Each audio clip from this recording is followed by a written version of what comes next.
Hello, I'm Assemblyman Dennis Gabryszak, and welcome to Assembly Update. Today I am joined by the President of SCOPE, Stephen Allstott, and Jerry Cumbo, the Chairman of the Erie County SCOPE Committee. And we're going to discuss today a little bit about SCOPE and some of the legislation that deals with Second Amendment rights.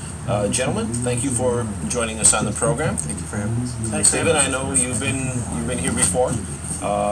It's Sportsman Day here in the Capitol.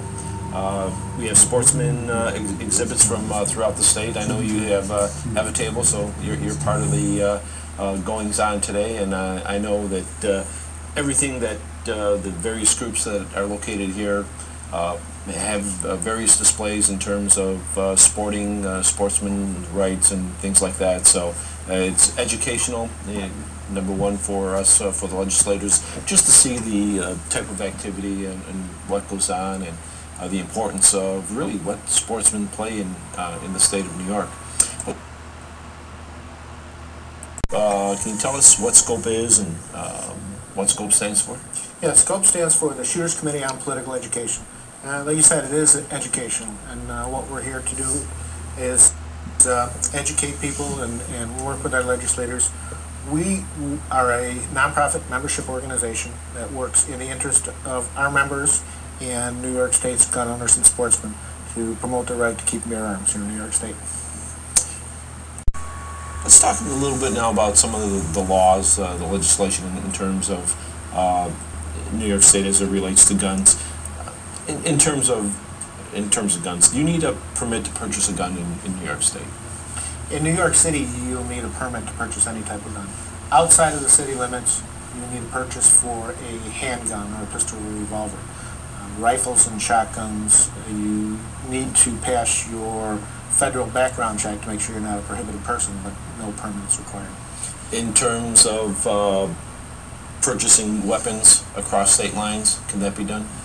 Yes, you can purchase weapons across the state line. If you're purchasing a handgun, you would have to have that shipped to a licensed dealer and have that registered on your permit before you can take possession of it. So you can't just, mail order pistols or anything like that. In terms of that type of regulation, as you said, it has to go to a licensed or a registered dealer. Background checks in terms of that? There's extensive background checks in order to get your permit.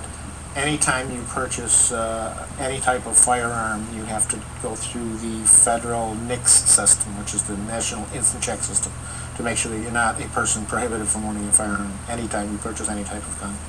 And the difference between a shotgun, rifle, or handgun difference in terms of the requirements? Well, the requirements are pretty much the same for a rifle or a shotgun in most areas. The differences really come into play when it comes into handguns.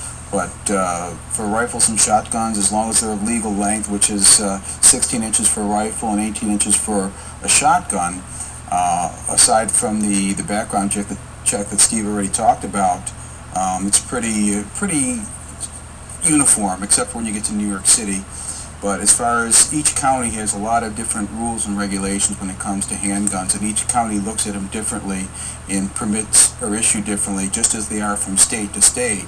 And what that does is it creates a patchwork of laws that you have to really be on your toes to make sure you're not breaking laws in certain areas because of the variances between county to county and state to state.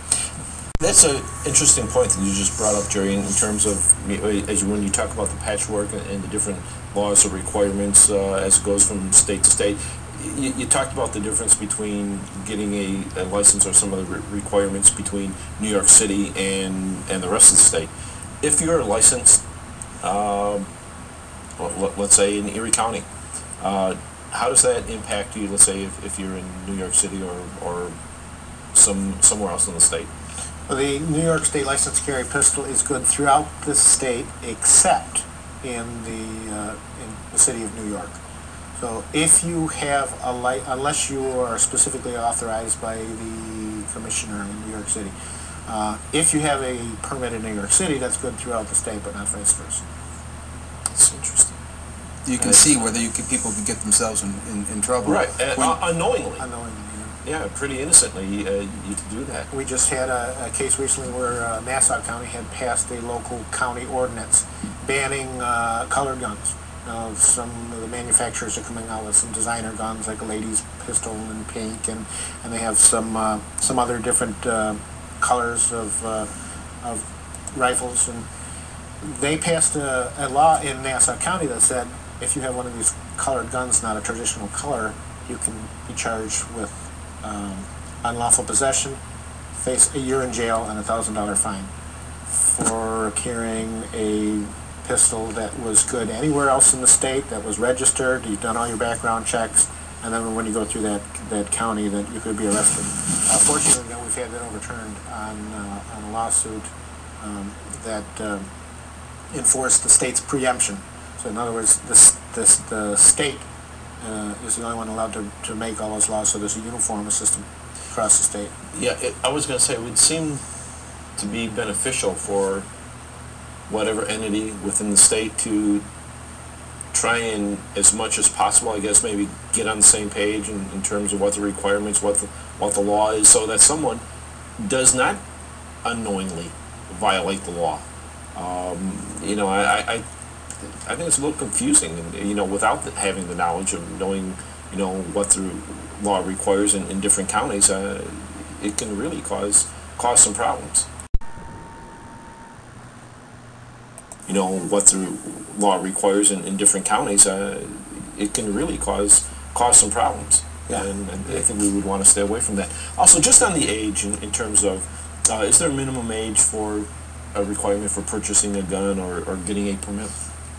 Yeah, the minimum age for a pistol permit in New York State is 21 years of age. The minimum federal requirement for purchase of any firearm is 18 years of age. And along with that, there's a training program, a safety program that you would have to go through before you can get a permit?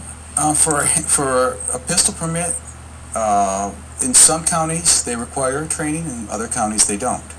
Okay, it's part of that patchwork. And the other thing is right now there's a state law that says that if you're between 12 and 21, Steve and I both as NRA instructors would be able to instruct a youth in how to safely handle a handgun. Once that person turns 21 and now they're eligible for a permit, we cannot train them. We cannot have them even touch a handgun until they get the permit and purchase their first gun. Then they would be allowed for us to do hands-on training with them. So that's a law that Steve and I have been working very hard to have changed, so that, you know, what we can do is we could change. If you had a son or daughter age 14, we could train that son or daughter to handle a firearm. But if you came to us for that same training, we could only give you book training, but not hands-on training, which is kind of like getting your car and then going out and learning to drive. Drive afterwards. Yeah, it does seem a little backward in terms of that. We're working to have that law changed. We had it actually passed in the state senate at the end of the session last year. It didn't make it to the assembly for a vote, but that's a common sense law that I think does need to be changed in New York. That we can train teenagers, but we can't train adults. I'm sure one of the things that organizations like yours, you know, once again, in terms of educating legislators, you know, pointing out some of the changes that need to be made in law, I think that's something that I'm sure that hopefully we're going to, you know, continue to work on it and see if we can get that corrected. Let's talk about educating legislators, you know, pointing out some of the changes that need to be made in law. I think that's something that I'm sure that hopefully we're going to, you know, continue to work on it and see if we can get that corrected. Let's talk about some of the proposed legislation. There's an Assembly Bill A361 and Senate Bill S965. It's entitled The Imposition of Restricted Dealer Practices. Can you talk about that piece of legislation a little bit, and you know, just about the bill and you know what scope stand is on that piece of legislation? Sure. Well, the stated intention of the bill is to reduce illegal sales or to reduce access to guns to criminals and unauthorized persons. While it's a laudable goal, this bill doesn't really address anything that is going to make a significant difference on that. What it does is it puts on redundant restrictions and paperwork and things that a lot of the mandates of this bill are already covered in federal law or state law, things that they already have to do would add additional paperwork. There are certain things that it would force a dealer to do. For example, one of the things in the bill, it says that a gun dealer at the end of the day would have to take every single one of his guns off of display and have them put away in a vault. Now that sounds good if you're in a small gun shop and you've got a dozen guns on the rack. If you go into some of these major retailers, you look and they have walls and walls. You would have to hire more staff to do nothing all day but take guns and up and put them down on the from the shelves. So a lot of these things, while well-intentioned, they're not well thought out and not very practical. And the net effect would be that it would simply run a lot of businesses out of business in the state. And, I know one of the other areas people are concerned about is in terms of the possession of semi-automatic weapons. Can you spend just a little bit of time on that subject? Yeah, I'd be happy to. The term assault weapon was originally a military term for a fully automatic weapon. And a fully automatic weapon, what that means is when you hold down the trigger, it's going to keep shooting until you either take your finger off the trigger or you run out of ammunition. Okay? Those guns have not been legal in New York State for years.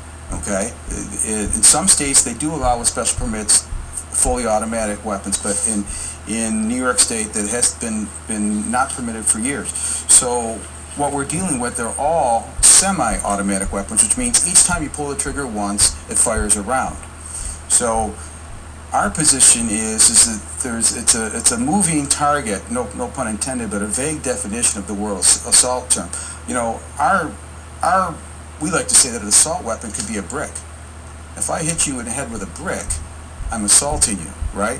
The brick didn't assault you, I did. And the same thing with a gun. I don't want to stand in front of any loaded firearm, regardless of what it looks like. But that's really what it boils down to, is these guns, for cosmetic reasons, are deemed to be more dangerous than other guns, when in fact they function the exact same way that most hunting rifles operate. So it's again, just banning a firearm for the way it looks, not for the way it performs. Well, I know we're almost out of time, and there's some other areas I know that we would have liked to have covered relative to 50 caliber. I know the extended, one of the things areas we wanted to talk about also was the use of the extended clip. As a result, a lot of attention has been focused as a result of the shooting of the Congresswoman in Arizona. I think we're a little short on time to get into that area. I know, Jerry, you also wanted to talk about Project Exile. But since we are running a little late on time, what I'd like to do is invite you back. Okay. I think there's still a wealth of knowledge that can be given out and areas to cover, so I'd like to invite you back. Thank you. Great. Thanks for having us, sir. That's it for Assembly Update.